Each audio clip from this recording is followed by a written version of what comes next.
Hi, everyone. It's me, Maisha Tierra, the Artistic Director at Perceptions Theater, and I am here with the amazing Andrea J. Fulton, who is one of at this point, one of our favorite playwrights. And we're just so happy that we get to have at least an excerpt of one of her amazing plays. Andrea, thank you so much for joining us today. Thank you so much. It's such an honor to be here. I'm so excited to be working with you guys.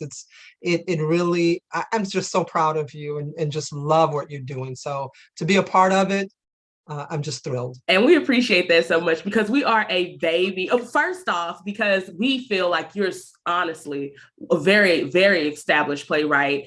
What made you say, I want to check out Perceptions. I want to try to give them some of my work because you are established, honey. We love it. And when we got your email, your initial email, because I think we've been emailing back and forth for about 2 years now. So this will be the first time we're doing anything together. So what made you be like, okay, I'll give these people a chance? I don't know how you wound up in my feed, but I found out about you guys being there, being Black owned, being on the south side of Chicago, which is where I was born and raised.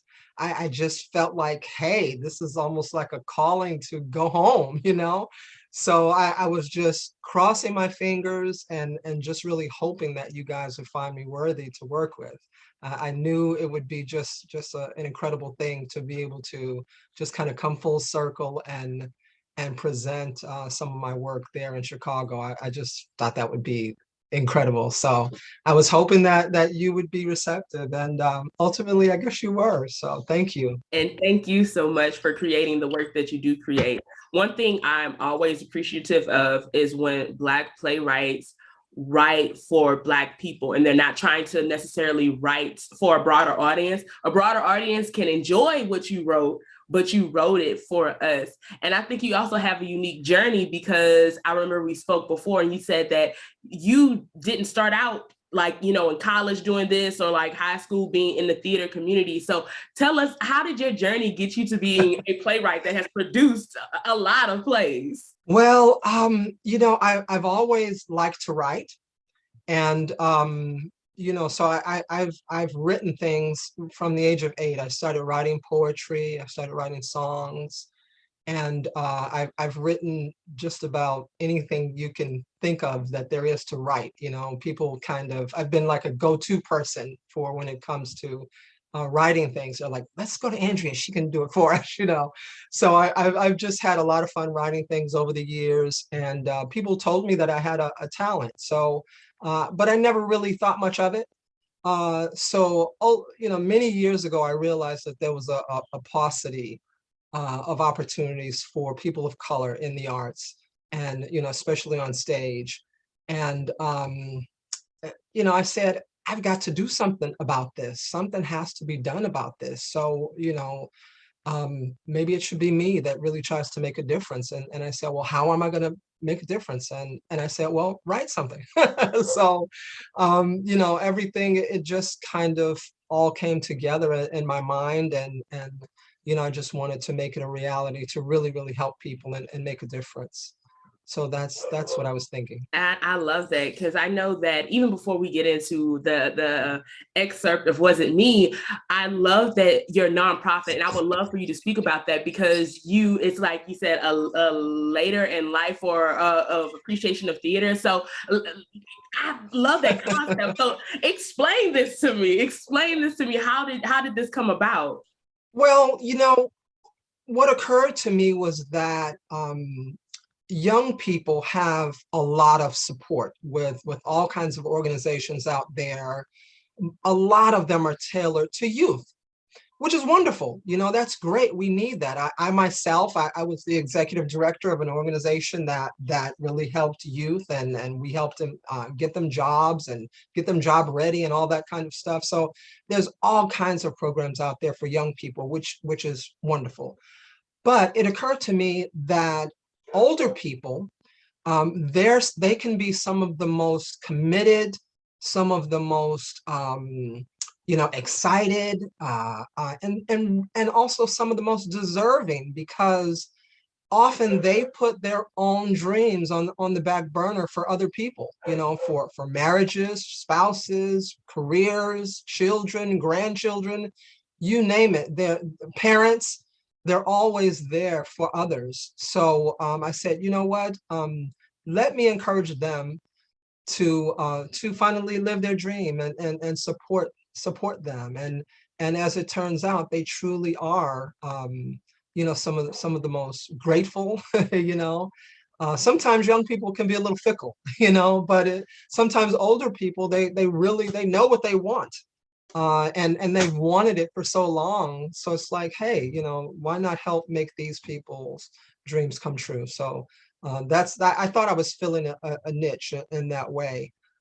Maybe an untapped group of people that I really needed and wanted help, and maybe I could help. So that's what I was thinking. And I think that's wonderful, because I do think that's very true, that it is not often that, which was the main reason why we chose this play, is because it focuses on those who are a bit older, 50s and up, and we don't often get to see their life experiences, especially in the theater. A lot of times they're resigned to, the mother role or the aunt or the uncle, the dad. It's like, you play a stock character, but you don't actually get to see their full realm of thoughts and possibilities and things that they're going through. And I will say, for Wasn't Me, because I know it deals with, the excerpt we have is more of a part of the lighthearted situation of brother and sister reminiscing about the past, and him selling drugs, and his mom in the cut for him, which is one of the best monologues I have ever heard. It made me laugh just reading it, and then watching the actor that we have, Don Carl Harper, actually portray it and tell the story is the most hilarious thing ever. So can you give us a little a backstory on a bigger picture of Wasn't Me, and what made you say, this is something that I want to write? Yeah. So, what I realize is that our people often, there's a taboo. Getting the idea of getting help is something that is not really spoken about. It's something that's not really pursued in our community, because I think a lot of people think it's a sign of weakness, that we are unfortunately, based on as a result of many of our circumstances, and just what has happened, in our culture, we are so accustomed to being strong and to practicing overcoming everything and sucking up a lot of stuff. And so that's just how we're kind of born and bred for the most part. And so to think that we can and should get help can be a little bit of a foreign concept.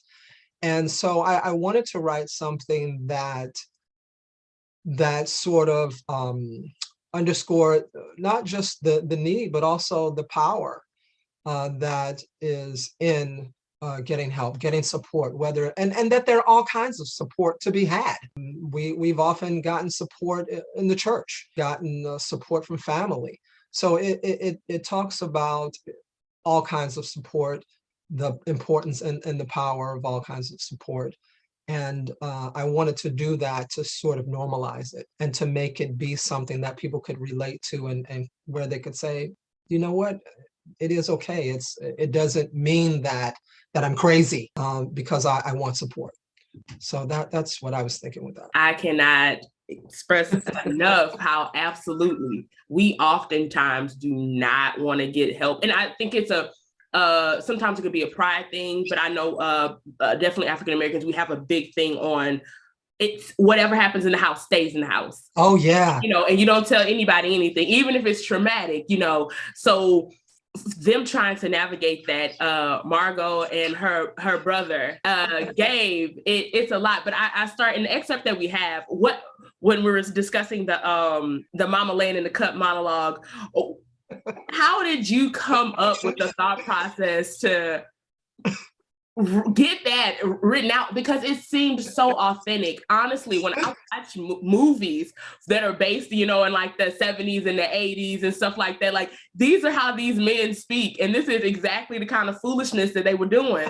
So exactly how were you able to say, oh yes, I get this. Like, let me write this. I can write this from his perspective because it hit the nail on the head. I was like, this is like a Temptations or something. Like this guy is really out here being a fool, and his mama was like, just waiting, lurking, ready to pounce on him. Well, honestly, a lot of things that I write there, they have some truth. I do a lot of truth-based things. I come really from a family of storytellers, and so yeah, there are all kinds of stories that I've heard over the years, and this is one of those stories. This is a real story that I've heard, and so I just try to kind of regurgitate it in as authentic a way as possible, where I knew it would, capture the hilarity, in the story, but also be something that a lot of people could relate to, because who doesn't have a mother that has found all kinds of creative ways to bust their children, to really, catch them guilty of something that they feared, or that they knew about, because parents are very perceptive. So yeah, it's like I said, it's basically based on some truth, and I just wanted to recreate it in a way that I thought everybody could enjoy and relate to. Something that we noticed, because the audience only sees this part of the play. So there's a beginning before and there's an end after. But one thing I noticed as someone who this is all we've seen so far of this show. Towards the end, we see Margot and Eddie have like a moment. For those of us who would love to know what happens after, like, because if I was just going in blind and being like, okay, this is an excerpt, I'm like, automatically, as soon as they're done, I'm like, oh, she's getting with him. She is getting with him. That's going to be her man. So what exactly does that go into fruition for those of us who don't get a chance to see the full production just yet? Well, I can't tell you, because that would be a spoiler. But yeah, I mean, that's kind of what it's all about, though. It causes us to really just take a look at relationships, and how we behave in them, and consider what's possible, based on some of our behavior. So yeah, I mean, it's designed to really have us just kind of take a closer look at each other. That's exactly what I want. And as long as we're doing that, that's all that really matters. I think a lot of times people don't realize the power in our engagements, the power in our engagements, and also the messages in our engagements. Sometimes we are encouraging certain behaviors, and sometimes we think that we're discouraging certain behaviors, and we're actually not. And so yeah, I like to look at those kinds of things, and just really kind of inspire some thought on all of that. And like I said, as long as I'm doing that's all that matters. So, but yeah, hopefully we will, whether it's with you or somewhere else along the way, we're going to get this show back up, and people will be able to see it in full. I would love to do it with you guys. But yeah, people will have the opportunity to see the full play, I'm sure. And I just hope they enjoy, the bit that they see with you. And I know you've had this play, like the full production, produced before. And something that I ran across that you actually sent to us was like an interview you did where you were expressing how much work goes into making a production happen, and how there were some pitfalls and things where you had to redirect some things because there were some errors. And I appreciated greatly your honesty with not just making it seem like it's all easy, it's right? perfect. It's like this was, there was nothing that happened. It's like this is, A, B, and C all worked out, and so here we go with D. And I felt like that made you seem so much more authentic, because a lot of times we don't get to see behind the scenes with people of what they actually have to go through to make anything happen, a production happen. A lot of people don't understand the aspects of that.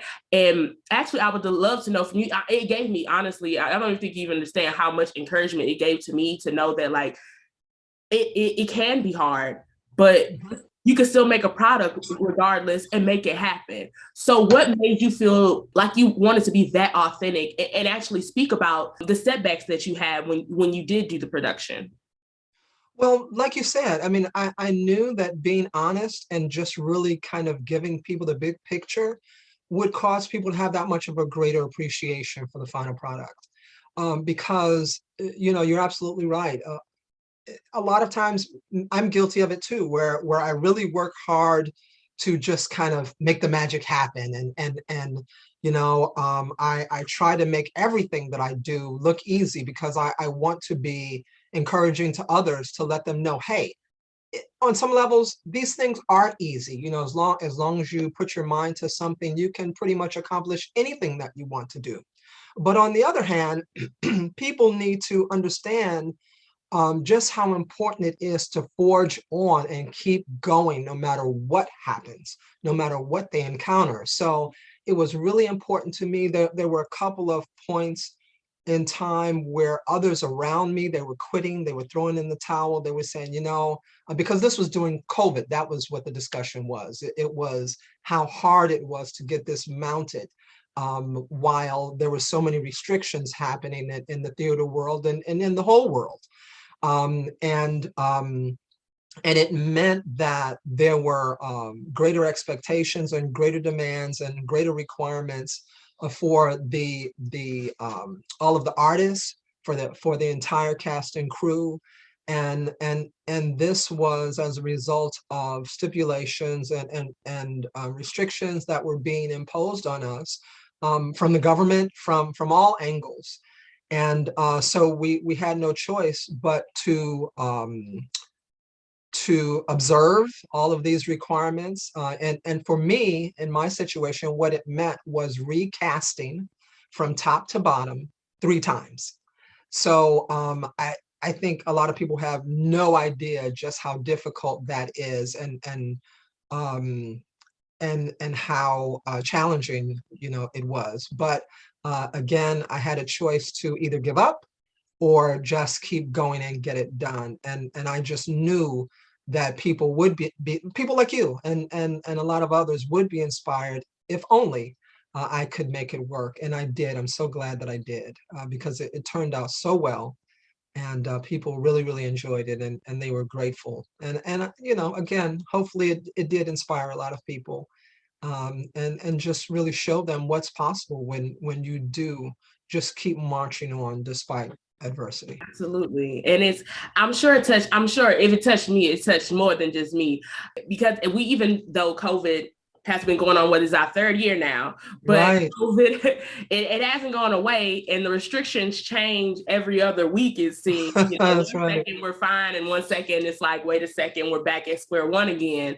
But I am definitely appreciative of you being able to persevere and keep it going. And for you, what made you say, okay, yeah, I'm going to keep it going? Because was it the encouragement from others, or was it just for yourself that you're like, no, I've got to make this happen?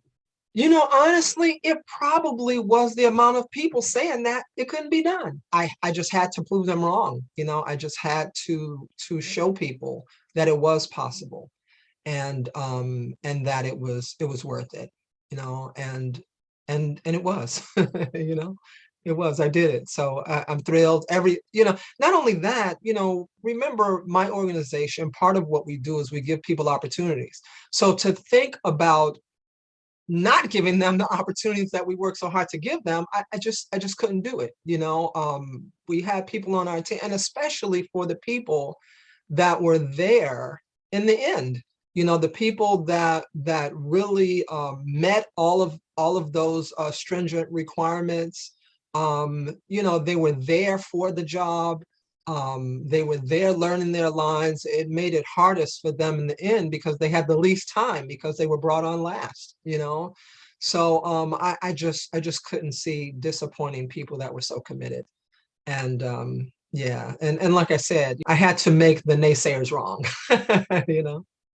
So And I can definitely understand that. I think I was speaking to a friend a little while ago about sometimes how, unfortunately, for us as Black artists, and I'm sure as well for some other artists of color, it can get to the point where people will discourage you, or they'll say you can't do that, because they haven't seen it done, or That's they right. don't want to put in that work to do it. So they That's know they right. couldn't make it happen. So if they can discourage you, it'll make them feel better about the fact that they didn't accomplish it. That's right. It's true. So I'm so It's happy true. that Yeah. you didn't let that stop you, because a lot of times I think that within our community that can be an issue where people will discourage you because they just haven't seen it done. And and they won't even realize that what they're saying may be malicious or just rude. Right. Because they're just so used to not seeing it. But the fact that you're able to make that happen, as well as us to continue to push forward and prosper, I think that is an amazing thing. One question I really want you to be able to give an advice or an outlook to is, what do you say to those Black playwrights like yourself who didn't do this in school? They picked this up, you said you had your family are storytellers, and I love watching storytellers because it's an experience, because you feel like you're there. Yeah. So what advice could you give those people who are like, well, I didn't go to school for this necessarily, or I feel not as prepared as others because, well, they have degrees in this, or they've produced all of this work. What advice can you give them to have them understand that it is possible, that those factors don't stop your ability to make it happen? Yeah. Well, first of all, I just want to tell you, you really are on to a good point, because what you're saying is very real. Because there are a lot of people out there that pursue things like this, as a bona fide career that is through a real track of education. And I have to take my hat off to them, and I respect them and appreciate them and support them. But on the other hand, just like with a lot of other careers, there are people that do take less traditional paths, the path of experience versus education. And sometimes that path can work well also. It has worked for me. I've had the benefit of having a great education, just not as a playwright. But I went to Northwestern. I'm very proud of that. And I have a great education. I have a great career behind me, a vocational career beyond writing plays and producing plays. So I'm happy about all that. But no, you're absolutely right. It's a great point. What I say to them is that, I'm living proof. There's a lot of people out there that's living proof of what's possible when you work hard and put your mind to it and put your nose to the grindstone. Believe in yourself and find all the ways that you can to learn what it is that you want to do. I think it does help if you have people that you can shadow and that you can kind of be inspired by. I'm hoping that I am an inspiration to some people, because it certainly is possible. Some people have a natural talent in a lot of things. I think I'm one of those people that really has kind of a God-given talent. And so I'm very fortunate. In the same way, there are prolific, musicians that can just sit down and play by ear. I feel really kind of gifted in a similar kind of way. And so again, to answer your question, it helps to believe in yourself. It helps to surround yourself by talent, and just go for it. It is possible. Thank you so much for that, because I know in this industry that it costs a lot of money. The entertainment industry costs a lot of money. That's and we often, definitely Black people, don't have the opportunity to be born into just wealthy families. That's just a reality of the situation. Most of us are not born into wealthy families. Some of us are born into middle class to, at this point, what is middle class? But with less funding than that. And to be able to make it happen with passion and just perseverance and believing in yourself, that's honestly commendable. And you've inspired others. I mean, you inspired me. You. So, you. Like I said, when you reached out, I was like, oh my goodness, we're a baby. And she's like, produced all this work. But we're so happy to see your continued success. Thank and your you. success you've had before we ran into you. Like even looking up all your work you've done with your other plays in your nonprofit organization that you started, and it's amazing. Thank you. I guess my last thing for you would be, what do you have? Do you have anything coming up or any other projects that we should be out in the lookout for? You know, I always have about 4 or 5 new plays in my head. So it just really depends on the one that I decide to, flesh out. So I don't know that yet. I have not decided that. So until I do, until I make that happen, I'll probably just keep on working on the possibility of producing one of my existing works. I have 7 plays out there that have been written and produced, and 3 of them are in the works to be done again next year. So yeah, possibly toward the very end of this year, but most likely next year and the year after that. So yeah, I mean, we're working on having one drop done again. Hopefully, it will be done here in Louisiana, where I am. Also, A Punk or a Gentleman, we're working on having that done next year in North Carolina. I'm hoping that that will come to fruition, and I'm hoping that we can do Was It Me again. Was It Me is already the one that you're talking about, where we're featuring an excerpt through you. That's already an award-winning play, and so I'm just hoping that we'll continue to be worthy of these awards, more awards, and just keep helping and inspiring people. That's what we want. Thank you so much for that. And I always feel that way when I talk to you. You're honestly an inspiration. So Oh, you so much for everything that you do. And you all can catch Was It Me? You will see it either in person July 9th and 10th at Studio 2226, which is on East 71st Street in Chicago, the south side of Chicago. Or if you're not able to attend, you can watch virtually from July 11th to August 14th. And we can't wait to see you all. And we're so thankful for you and the work that you provide. So thank you. Like, once again, thank you so much. thank you. Thank you, guys. I just take my hat off to you. I'm so proud of you guys. You do such a great job. And I want you to just keep going. I hope you do. Please do. And please do continue to think of me along the way.